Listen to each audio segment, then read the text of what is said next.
Et bonjour à tous, je suis Christophe. Aujourd'hui, je me permets de faire une petite vidéo en impro, toujours, parce que je viens de finir un livre qui m'a vraiment interpellé.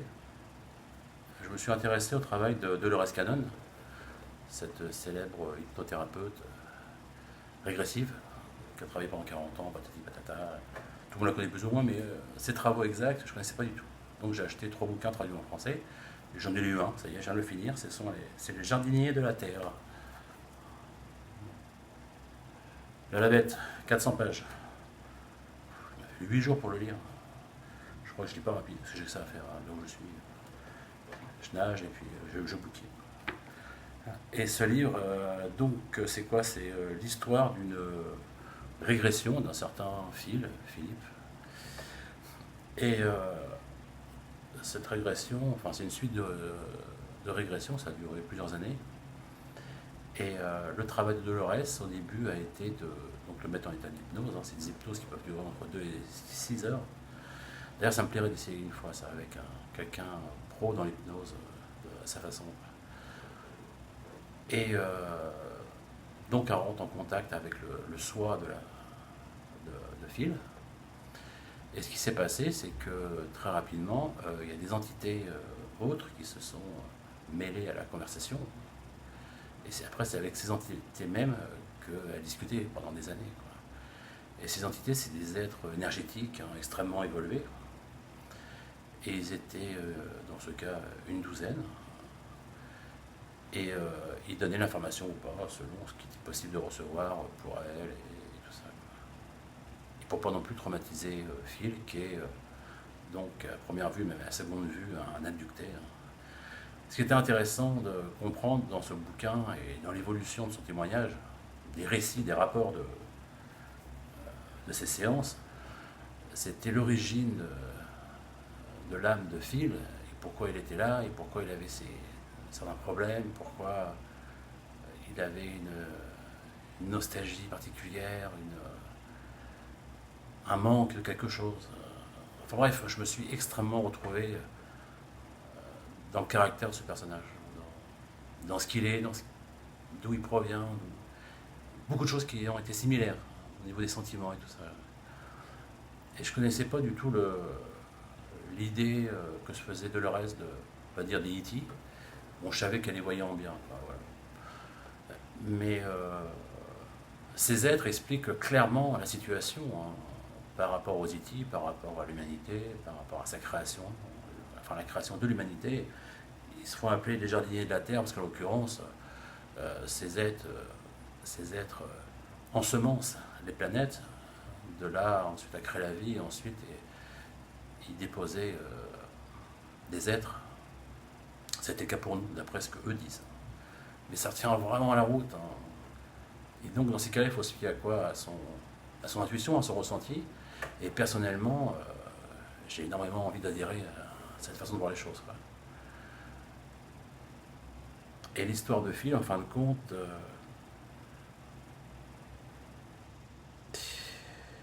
quelque part, c'est un extraterrestre lui-même, quoi. Comment vous expliquer ça? Avant, il était d'une nature beaucoup plus évoluée, vibratoirement ou énergétiquement, si vous voulez. Il avait un secteur à gérer. Il n'était pas dans un univers physique. Enfin, lui, il n'était pas physique, quoi. Sinon, il ne pouvait pas gérer ce qu'il avait à gérer.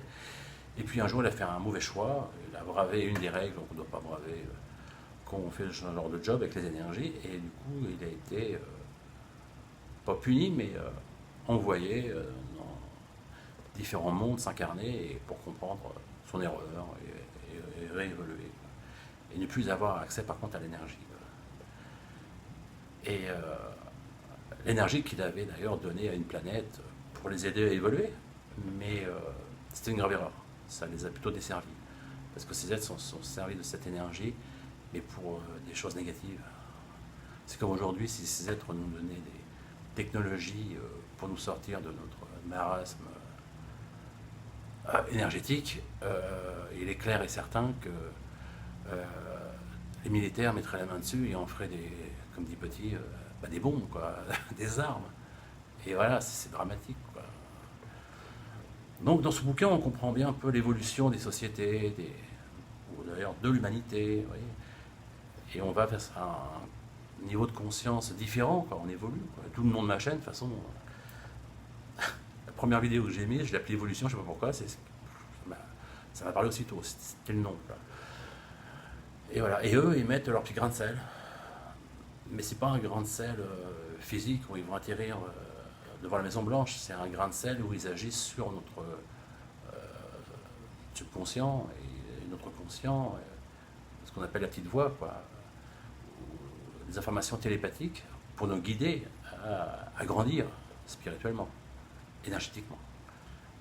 Voilà. Et ensuite, donc elle, Dolores Cannon, a été curieuse, qu'elle n'en pouvait plus, donc elle posait plein de questions. Parfois, il ne voulait pas répondre, et quand il voulait bien. Bon, la trame est vraiment sympa, hein. Disons que ça explique le phénomène des abductions, ça explique plein de choses. Alors, les nouvelles ne sont pas forcément bonnes, dans le sens que, bon, d'après eux, hein, d'après ces êtres, qui ont l'air d'une nature que simplement pur amour. Hein. Super. Hein. Eh bien, donc la planète va passer à un nouveau degré d'évolution, mais le problème, c'est qu'on doit quelque part passer par un apocalypse, on va dire, où il va y avoir des destructions énormes sur la planète. Et quand je dis énorme, c'est cataclysmique. Et il y aura des survivants qui vont recréer une nouvelle civilisation, mais en repartant sur une nouvelle base, et aidés, là par contre, par eux, au niveau de la technique et technologie, et au niveau aussi de la spiritualité, quoi, pour les survivants. D'après eux, toujours, s'il y a toutes ces abductions, mais c'est logique ce qu'ils disent, eh bien c'est pour prendre des... bon, les gens sont des cobayes, hein, on nous implante des choses, on voit la réaction, toc, toc. Tout ça c'est pour, en fin de compte, soit nous cloner, mais dans, on va dire, des super-humains, où on n'a plus de problème de maladie ou quoi que ce soit, ou de vieillissement prématuré du cerveau, ce que vous voulez, vous voyez, où on vit très longtemps, quoi. Pour nous réimplanter lors de ce fameux cataclysme, pour ceux qui le souhaitent, et je pense qu'ils ont été choisis aussi, ils ne vont pas mettre un fou furieux sur cette planète, quoi, vous voyez, que des gens quand même spirituels, quoi, pétant l'amour, quoi. Donc ça encourage à l'être. Sur cette planète, voilà, il y a un nouvel Éden, une nouvelle planète qui est pratiquement finie, et prête à accueillir cette nouvelle humanité, quoi. Et là, elle sera aidée, tout ça. Ah, ok. Et également de nouveaux corps pour ceux qui vont décéder pendant ce cataclysme. L'âme pourra se réincarner dans le même corps qu'ils avaient sur Terre, mais là-bas. Voilà. Moi, je demanderai plus jeune. Voilà. Je crois que 20 ans, ça me plairait énormément. Super. Oh. Très chouette, hein. On peut toujours rêver, hein. Et voilà. Et les abductions, et en fin de compte, ils prennent des tissus, des machins, ils font des tests, ils s'améliorent, ils essayent de trier notre ADN, parce qu'il y a des séquences qui nous sont négatives, et qu'il faut supprimer, et patati, patata. Bon, voilà. Là, ils n'ont pas parlé d'hybridation, que de ça. Bon, je sais qu'au premier bouquin. Et donc voilà, et ils emmènent là-bas, toc, toc, toc. Ouais. Moi, je vous avoue que depuis, j'ai jamais dit, hein, je crois à personne d'ailleurs, vous serez les premiers à le savoir. Oui, que depuis gamin, j'ai toujours eu une. Je suis pas le seul à avoir eu cette sensation, ou l'avoir toujours. Je discute avec plein de gens qui ont la même sensation fondeuse, quoi. C'est quelque chose de viscéral. Moi, j'ai toujours eu la sensation, j'ai toujours été convaincu que j'allais voir ce qu'on pourrait appeler la fin du monde. Vous voyez, un apocalypse total, quoi. Et mon but, ce serait de survivre, voilà. Et j'espère simplement, si un jour ceci arrive, d'être proche de ma famille pour peut-être avoir la bonne idée qui nous fera rester en vie, quoi, tout simplement. Et pourquoi pas, par la suite, partir ailleurs, avec nos amis extraterrestres. Ouais, c'est barré quand même, j'avoue, hein, mais c'est plaisant. Voilà, j'ai toujours eu ce côté-là. J'ai dit une fois dans une vidéo, il y a 2 ans, je rentre du boulot, je passe par la forêt, tout ça. Puis ça fait une grande peine avec par d'arbres. C'est après la garde freinée, le mur, enfin bref, c'est dans le Var. Et là, j'ai un flash. Je vois toute la zone, mais en direct, comme une vidéo, qui a brûlé, il n'y a plus rien, c'est dévasté. Il y a juste quelques troncs par-ci par-là. qui fume légèrement, tout est noir. Et j'avance. Ah, et puis ça se referme. Donc ce jour-là, je me suis dit, voilà, il va y avoir des feux de forêt cette année ou quoi. Puis non, il n'y a pas eu de feu. Et, je ne sais pas ce que ça a un rapport avec Source comme ça. Parce que je crois qu'il faut vraiment accepter le fait qu'ils nous envoient des informations hein, par flash ou par rêve de réelle communication. Intéressant, ils ont aussi beaucoup travaillé sur les rêves. L'interaction qu'on peut avoir dans les rêves, au fin de compte, c'est pas des rêves, quoi, c'est des choses concrètes qui se passent pendant le sommeil, tout ça. Ouais, c'était vachement important. Et donc ce fil-là, il a été, on va dire, rétrogradé dans le plan physique pour revivre quelques centaines de vies pour qu'il apprenne la leçon. Et voilà. Et ce qui est surprenant, c'est que souvent, vous regarderez les témoignages d'abduction, n'importe où, les abductés ont très souvent de la terreur, de la peur terrible, tout ça.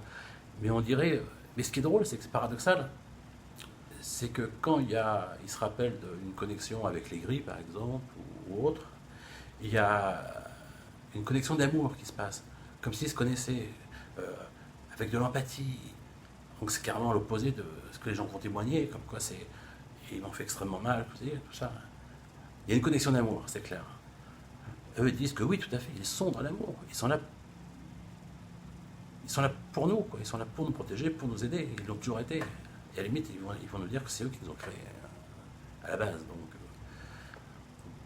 on crée nos corps pour que nos âmes puissent mettre dedans et vivre des expériences dans cette 3D ici. Voilà.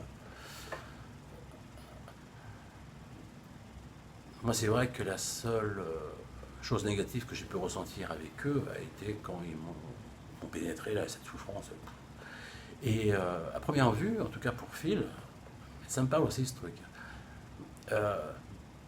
Au moins à une reprise, ils ont extrait son âme de son corps physique pour travailler chirurgicalement sur le corps physique, sans aucune souffrance, sans aucun trauma. Et son âme était conditionnée dans une zone et attendait tout simplement, ça se passe, et puis après elle était réincarnée. Peut-être que l'être qui est venu en moi, et en fin de compte, m'a éjecté de mon corps. Et moi j'ai certainement voulu résister, et d'où cette violence émotionnelle que j'ai ressentie, et que mon conscient a traduit comme une frayeur intense. Vous voyez, le conscient va... Voilà.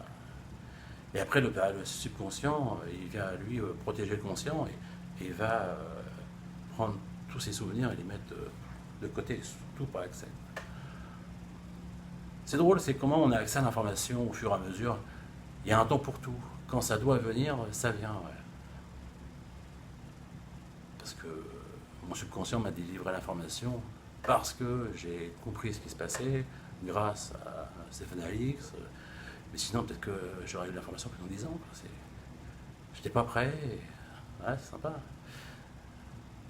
Voilà. Et ouais, puis le fil, là, donc... bon, c'est énorme ce qu'il dit. Hein. Il gérait toute une voie lactée, une partie d'une galaxie. Donc il était... Bon, on va dire, c'est pas un demi-dieu, c'était une énergie comme d'autres. Hein. Et puis tout est très classé. Hein. À chaque secteur, un responsable, et ainsi de suite. Et chacun répond de son supérieur. Bon, lui, il avait tout son secteur, et puis voilà. Et souvent, quand il fait des hypnoses sur ses vies, sur tout ça, il est dans une... Comme moi, à chaque fois, la dernière fois avec le cerveau, j'ai fait l'hypnose, j'en ai parlé, là, avec le vaisseau et les êtres et tout. Bon, c'est comme des frères, quoi. C'est moi, quoi. Donc moi aussi, j'ai certainement dû peut-être faire le con. Enfin, moi, ça me correspond bien de faire le con.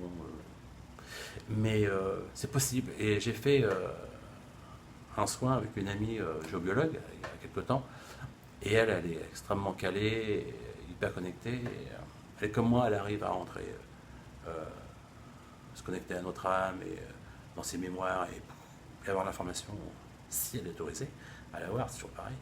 Et donc, elle m'expliquait que j'avais trahi, j'étais dans un système, le nom je ne pourrais plus vous le dire, je l'ai marqué quelque part, mais j'ai zappé, et pendant qu'elle me faisait ce soin, je fermais les yeux, moi je me retrouve dans l'espace, je me rappelle, il y avait plusieurs vaisseaux, elle me demandait de voir ce qu'il y a dedans, je ne sais plus trop. puis il m'a dit, voilà, ça serait intéressant qu'il retourne tout seul, essaye. Donc il y a une histoire, j'ai trahi, mais parfois on peut trahir en ayant peut-être des bonnes intentions. Peut-être que j'ai trahi une loi céleste, mais c'est à partir d'une bonne intention, comme Phil, quoi. Du coup, je me suis retrouvé à m'enquiller des vies physiques. Donc ça collerait avec ce que, pour ceux qui me suivent, hein, ce que J et Ange me disaient à l'époque, quand je les ai connus, quoi. Ça colle beaucoup même. Intéressant, quoi. Voilà. Petite nouvelle, sinon, ça y est, mon collègue monteur vidéo a fini le montage des vidéos d'or que j'ai, plus les photos, plus les machins. Et super, vous allez halluciner. Il faut que j'arrête de vous le promettre. Alors, mais souvent, vous voyez, là, je suis pas en France, je suis parti ailleurs. Et ça va être génial. D'ailleurs, la dernière vidéo que j'ai reçue de mon collègue, c'est dans le fameux garage, là, dans le nord. Et il est dans le garage avec son pendule et il appelle les orbes. Je vais faire un test et tout. Donc il est avec son collègue puis sa fille. Et puis toc, il ne se passe rien. Ils sont à peine sortis du garage pour entrer dans la pièce d'à côté, ils referment la porte. Et là, des orbes, c'est un festival. Il en sort de partout, de la terre, des murs, ça va dans tous les sens. Incroyable. Vous allez la voir, elle est dedans. Donc du coup, ça m'a donné des idées et j'ai investi sur un petit appareil pour filmer en infrarouge. Voilà. Cette fréquence qui est dans la lumière très haute où on peut observer ces orbes. Et donc j'ai fait des tests évidemment, je l'ai mis dehors chez moi. La première fois il s'est passé, je sais plus, à 3 ou 4 heures du matin, un truc incroyable. Une lumière qui est arrivée sur la gauche comme ça, sous ma fenêtre, avec des trucs comme ça. Je sais pas ce que c'est. Et c'est un capteur de mouvement, donc c'est quelque chose de lumineux et qui était puissant. Bon, ça ne ressemble pas du tout une orbe. Et c'est la forêt, j'ai aucune source lumineuse, il n'y a rien, il n'y a pas de voiture qui passe au loin. C'est quelque chose d'autre. Bon. Ensuite, j'ai fait d'autres essais dehors. Bon, puis là, je vois mes 2 premières orbes, je ne sais plus à quelle heure, boum, qui passent. Puis on met le temps qu'on veut sur l'enregistrement. Je sais plus, j'ai mis 20 secondes, non, 20 secondes. Je vois les orbes arriver. Je dis, ça y est, c'est gagné, quoi. Je dis, c'est génial, il y en a partout de ces trucs, quoi. Ok. Le lendemain, j'essaye chez moi, dans le salon. Je prends un long, comme ça. Et je sais plus, 20 minutes, une demi-heure après qu'on soit couché, boum, il se déclenche. Et là, 3, 4 orbes qui sortent de terre ou des murs et qui se baladent dans la pièce. Et qui repartent. Et de toute la nuit derrière, il n'y a rien eu, quoi. C'est fou, hein. On peut trouver beaucoup d'explications pourquoi elles viennent. Je sais pas. Peut-être qu'on dégage certaines signatures énergétiques. Et après notre départ, elles viennent pour aucune idée. Mais dans l'hypnose de Phil, les êtres parlent justement de quelque chose qui, à mon avis, est en rapport avec les orbes. J'ai noté quelques phrases. Je vais vous le lire. Donc il parle d'une civilisation peuple notre planète. Elle est invisible à nos yeux de mortels. Vous marcheriez au travers de cette civilisation et n'en sauriez rien. Il existe une civilisation d'esprit et d'énergie autour de nous en ce moment, ici dans cette pièce. Ben là, il parle de quoi? Il parle des orbes. Top. Ça confirme le bouquin que laborieusement, je suis presque à la fin. Les orbes, il y a les mêmes conclusions, quoi. C'est scientifique. Et c'est d'un chiot.